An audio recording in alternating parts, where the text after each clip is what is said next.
Hello everyone, Z classes में आपका स्वागत है। आज हम पढ़ेंगे क्लास 10th का यानी हाई स्कूल का, जो कि 2022 में एग्ज़ाम होना है गणित का। जो कि गणित का एग्ज़ाम क्लास 10th का यानी मैथ का एग्ज़ाम क्लास 10th यानी हाई स्कूल का होना है, उसके प्रतिदर्शी प्रश्न पत्र यानी मॉडल पेपर हम पढ़ने वाले हैं। ये जो होगा 70 नंबर का पेपर होना है, जिसके लिए आपको 3 घंटे 15 मिनट मिलेंगे। इसमें कुल 7 प्रश्न पूछे जाएंगे। सभी प्रश्न आपको करने होंगे। कौन कितने नंबरों का है ये उसके सामने लिखा होगा। ठीक है, आप एक बात का ध्यान दीजिए, जो भी आप प्रथम प्रश्न करें, जहाँ से भी आरंभ करें, उसे अंत तक करते जाइए। यदि आपको ना आए तो उस प्रश्न को छोड़ दीजिए, अपना समय बर्बाद ना कीजिए। इन्होंने साफ कहा है रफ वर्क हो सके तो बाईं तरफ लिखिए और काट लिखने के बाद उसको काट दीजिए। नेक्स्ट देखिए, आप जहाँ पे भी आपको चित्र की आवश्यकता पड़े वहाँ पे चित्र आप जरूर बनाएं। अब देखते हैं प्रश्न नंबर 1। प्रश्न नंबर 1 यानी हमारा खंड जो आएगा पहला, उसमें क्या होगा, 4 विकल्प दिए रखे होंगे, 4 में से कोई एक सही होगा, जिसे छांट कर आपको अपनी उत्तर पुस्तिका में लिखना है। तो पहला क्वेश्चन से शुरुआत करते हैं हम का। निम्नलिखित में से कौन सा सहअभाज्य संख्याओं का युग्म है, यानी सहअभाज्य संख्याओं का युग्म यानी जोड़ा कौन सा है। 14, 35, 18, 25, 31, 93, 32, 62।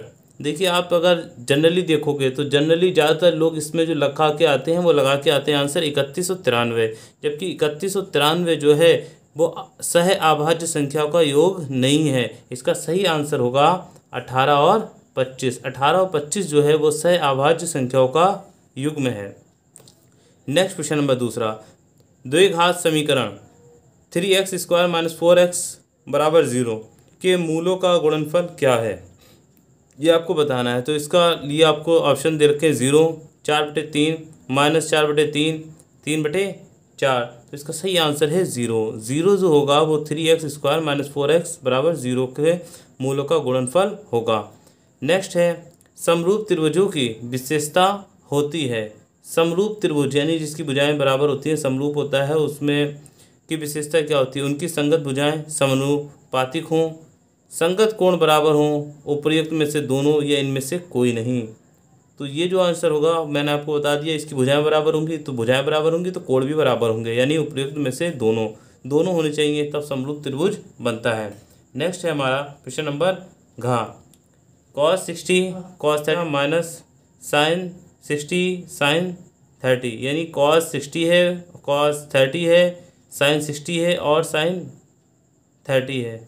अब यहाँ पर क्या है, cos 60 और cos 30 माइनस है sin 60 sin 30। अगर इन सब की वैल्यू लगाओगे तो देखिए एक दूसरे के अपोजिट हैं, एक दूसरे से कट जाएंगे, इसलिए इसका आंसर आएगा 0। निम्नलिखित में से कौन सी केंद्रीय प्रवृत्ति की माप नहीं है। माध्य, बहुलक, माध्यिका या मानक विचलन। देखिए, माध्य, बहुलक और माध्यिका तीनों केंद्रीय प्रवृत्ति की माप हैं, जबकि मानक विचलन जो है वो केंद्रीय प्रवृत्ति की माप नहीं है। नेक्स्ट क्वेश्चन दे रखा है, दो बिंदुओं के निर्देशांक -8 और 0, दूसरा है तथा 0 -8 है। इन दोनों से बने रेखाखंड के मध्य बिंदु के निर्देशांक होंगे। आपको इन दोनों के मध्य बने हुए रेखाखंड का जो मध्य बिंदु के निर्देशांक होंगे वो बताना है, जिसके लिए आपके ऑप्शन दे रखे -4, 0, 0, -4, -4, -4, 4, -4। तो इसका जो सही आंसर होगा वो होगा थर्ड वन, -4, -4। ये मध्य बिंदु के निर्देशांक होंगे। प्रश्न नंबर 2, सभी खंड कीजिए। इसमें सारे खंड आपको करने होंगे। दूसरे में 1 नंबर का क्वेश्चन है। इसका पहला क्वेश्चन है, द्विघात समीकरण 2x² - 4x + 3 = 0 का विभक्त कर ज्ञात कीजिए और फिर मूलों की प्रकृति ज्ञात कीजिए। नेक्स्ट क्वेश्चन है, यदि 15 यानी 15 cot A = 8 हो तो sin A और sec A का मान ज्ञात कीजिए। प्रश्न नंबर नेक्स्ट है, यदि दो समरूप त्रिभुजों का क्षेत्रफल क्रमशः 121 वर्ग सेंटीमीटर तथा 289 वर्ग सेंटीमीटर है तो इनकी संगत भुजाओं में अनुपात बताइए। नेक्स्ट है, यदि किसी बटन का माध्य 16 और बहुलक 13 हो तो बंटन की माध्यिका ज्ञात कीजिए। नेक्स्ट क्वेश्चन आता है प्रश्न नंबर 3, ये 2 नंबर का एक होगा। इसका देखिए, का सिद्ध कीजिए √3 एक पर अपरिमेय संख्या है। ये बहुत क्वेश्चन आता है, √3, √5 इस तरह का क्वेश्चन पूछा जाता है। प्रश्न नेक्स्ट आता है, खा ए का मान ज्ञात कीजिए। इसके लिए निकाय ax+2y = 2 और कॉमा 8x+ay = 4। बहुत छोटा बहुत सिंपल क्वेश्चन है कि अपरिमित रूप से अनेक हल होंगे। नेक्स्ट क्वेश्चन देख रखा है, दिए गए चित्र में PS/PQ बराबर PT/TR है। ये PS और PQ और PT और TR जो है वो यहाँ से आपको निकाल दे रखा है।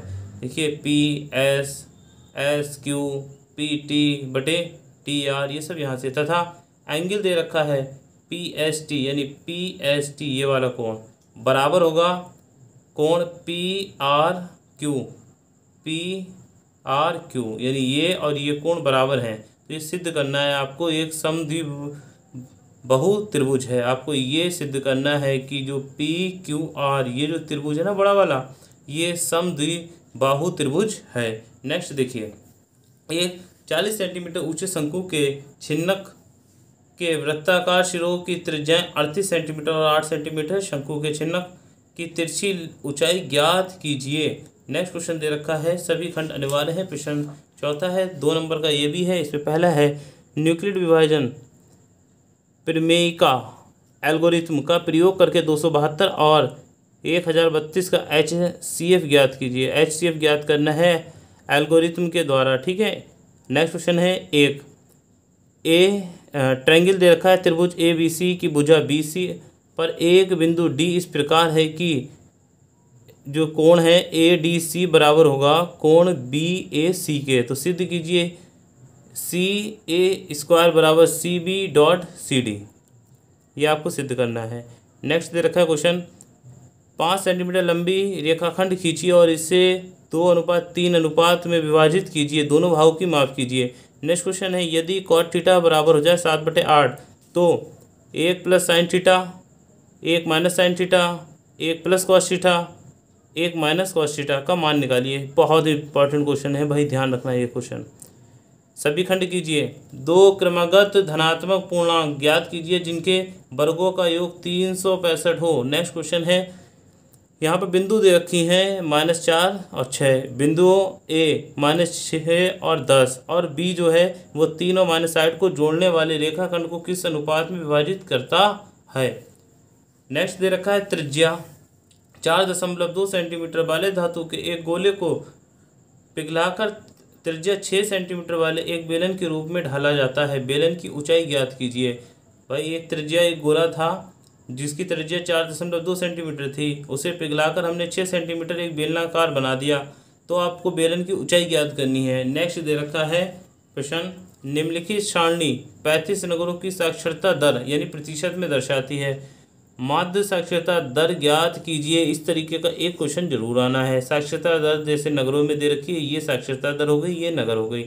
आपको क्या करनी है, माध्य निकालना है, ठीक है, बीच का निकालना है आपको। माध्य साक्षरता दर क्या होगी। 4 नंबर का क्वेश्चन है ये। क्वेश्चन नंबर 6, सभी खंड कीजिए। इसमें दे रखा है 2 संख्याओं के वर्गों का अंतर 180 है। छोटी संख्या का वर्ग बड़ी संख्या का 8 गुना है। दोनों संख्याएं ज्ञात कीजिए। सवाल को आपको सिर्फ समझना है, क्वेश्चन बहुत ईजी है। क्वेश्चन क्या है, 2 संख्याओं के वर्गों का अंतर कितना दे रखा है, डिफरेंस दे रखा है 180। छोटी संख्या जो है वो वर्ग बड़ी संख्या का 8 गुना है, तो दोनों संख्याएं आपको ज्ञात करनी है 4 नंबर में। नेक्स्ट क्वेश्चन दे रखा है, दी गई आकृति में छायांकित चित्र का क्षेत्रफल ज्ञात कीजिए। जहां ABCD भुजा 14 सेंटीमीटर का एक वर्ग है। यानी ये जो जगह है, खाली जगह जो आपको दिखाई दे रही है, गोलों के बाहर का जो एरिया है, ठीक है, जहाँ पे छाया ये वाला एरिया, ये आपको एरिया निकालना है। अगर ABCD की भुजा कितनी है, 14 सेंटीमीटर का एक वर्ग है। तो नेक्स्ट क्वेश्चन देखते हैं हम। 4 सेंटीमीटर त्रिज्या के एक वृत्त पर 6 सेंटीमीटर त्रिज्या के एक समकेंद्री वृत्त के किसी केंद्र से एक स्पर्श रेखा की रचना कीजिए और उसकी लंबाई माप कर लिखिए। प्रश्न नंबर नेक्स्ट है, किसी स्कूल की कक्षा 10 की 51 लड़कियों की ऊंचाइयों का एक सर्वेक्षण किया गया और निम्नलिखित आंकड़े प्राप्त हुए। देखिए टेबल दे रखी है जिसमें ऊंचाई लिखी है ऊपर और नीचे लड़कियों की संख्या लिखी हुई है। आपको माध्यक ऊंचाई ज्ञात करना है। नेक्स्ट देख लीजिए, ये मीन मीडियम वाला क्वेश्चन जरूर आता है, ये ध्यान रखिए। 2 क्वेश्चन हो गए, 8 नंबर मिलना है ये। तो सभी खंड कीजिए। निम्न समीकरणों के युग्मों को रेखिक समीकरणों के युग्म में बदल करके हल कीजिए। अगर ये क्वेश्चन आपको आता है तो ठीक है, नहीं तो अथवा में हमारे पास एक ऑप्शन दे रखा है, ये क्वेश्चन 6 नंबर के होंगे। 2 क्वेश्चन मिलेंगे साथ में आपको 6-6 नंबर के। तो इसमें दे रखा है 3 वर्ष पूर्व रहमान की आयु वर्षों में का व्युत्क्रम और अब से 5 वर्ष पश्चात आयु के व्युत्क्रम का योग 1/3 है, उसकी वर्तमान आयु ज्ञात कीजिए। ये क्वेश्चन मिलेगा इसमें का। एक बहुमंजिल भवन के शिखर से देखने पर एक 8 मीटर ऊंचे भवन के शिखर और तल के अवमन कोण पर क्रमशः 30 और 45 हैं। ठीक है, 30 डिग्री और 45 डिग्री हैं। बहुमंजिल भवन की ऊंचाई और दोनों भवनों के बीच की दूरी ज्ञात कीजिए ना, मतलब हाइट और डिस्टेंस ये क्वेश्चन है। आपको हाइट भी बताना है, डिस्टेंस भी बताना है। अगर आपको याद है तो ठीक है, नहीं तो अथवा में हमारे पास एक क्वेश्चन और दे रखा है। भूमि के एक बिंदु P से एक 10 मीटर ऊंचे भवन के शिखर पर उन्नयन कोण 30 है, 30 डिग्री है। भवन के शिखर पर एक ध्वज को लहराया गया है और P से ध्वज के शिखर पर का उन्नयन कोण 45 डिग्री है। ध्वज दंड की लंबाई और बिंदु P से भवन की दूरी ज्ञात कीजिए। ये भी हाइट एंड डिस्टेंस से रिलेटेड क्वेश्चन है।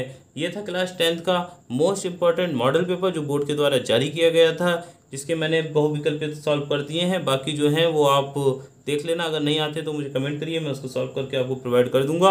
और यदि आपको वीडियो अच्छी लगी तो वीडियो को लाइक और शेयर करना ना भूलें और चैनल को सब्सक्राइब ज़रूर करें।